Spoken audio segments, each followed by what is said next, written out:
আসসালামু আলাইকুম প্রিয় দর্শকবৃন্দু, আমন্ত্রণ জানাচ্ছি এখনই সময় টিভির পক্ষ থেকে সবাইকে শুভেচ্ছা এবং অভিনন্দন।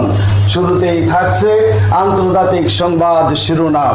গাজার জলসীমায় প্রবেশ করলো ফ্লোটিলার জাহাজ, পথে আরো 23টি জলসীমায় প্রবেশের অপেক্ষায়।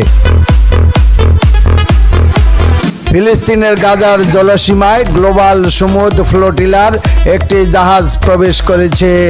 এছাড়া অন্তত 23টি ত্রাণবাহী নৌযান গাজার উপকূলের দিকে অগ্রসর হচ্ছে, খবর আল জাজিরার। গ্লোবাল সমুদ্র ফ্লোটিলার লাইভ ট্যাঙ্কার অনুযায়ী মিকেনু নামের একটি জাহাজ ইতিমধ্যে গাজার আঞ্চলিক জলসীমায় প্রবেশ করেছে, তবে সেটি ইসরায়েলি বাহিনী আটক করেছে কিনা তা এখনো স্পষ্ট নয়। ইসরায়েলি কমান্ডাররা নৌযানগুলো ঘেরাও ও স্বেচ্ছাসেবীদের ধরপাকড় চালিয়ে যাচ্ছে। বর্তমানে কার্যকর জাহাজের সংখ্যা দাঁড়িয়েছে 24টিতে, যাদের কয়েকটি গাজার আঞ্চলিক জলসীমার কাছাকাছি অবস্থান করছে।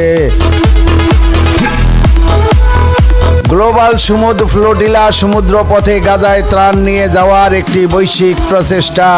এই নৌবহরে রয়েছে 40টির বেশি বেসামরিক নৌযান। এই বহরে প্রায় 44টি দেশের 500 মানুষের মধ্যে রয়েছেন যুক্তরাষ্ট্র, স্পেন, আয়ারল্যান্ড, ফ্রান্স, বেলজিয়াম সহ ইউরোপীয় পার্লামেন্টের নির্বাচিত প্রতিনিধি, আইনজীবী, অধিকার কর্মী, চিকিৎসক ও সাংবাদিক। গ্লোবাল সমুদ্র ফ্লোটিলার প্রথম বহর গত 31শে আগস্ট স্পেনের বার্সেলোনা থেকে যাত্রা শুরু করে। এরপর 13 থেকে 15 সেপ্টেম্বর তিউনিসিয়া, ইতালির সিসিলি দ্বীপ থেকে আরও নৌযান এই বহরে যুক্ত হয়। এছাড়া গ্রিসের সাইরাস দ্বীপ থেকে পরবর্তী সময়ে আরও কিছু নৌযান ত্রাণ নিয়ে বহরে যুক্ত হয়। বর্তমানে বহরটিতে 40টি বেশি নৌযান রয়েছে। এই নৌবহরে ফিলিস্তিনি সংগঠন হামাসের সঙ্গে সম্পর্ক রয়েছে বলে শুরু থেকেই দাবি করে আসছে ইসরায়েল। যদিও এর পক্ষে কোনো প্রমাণ দেখাতে পারেনি তারা।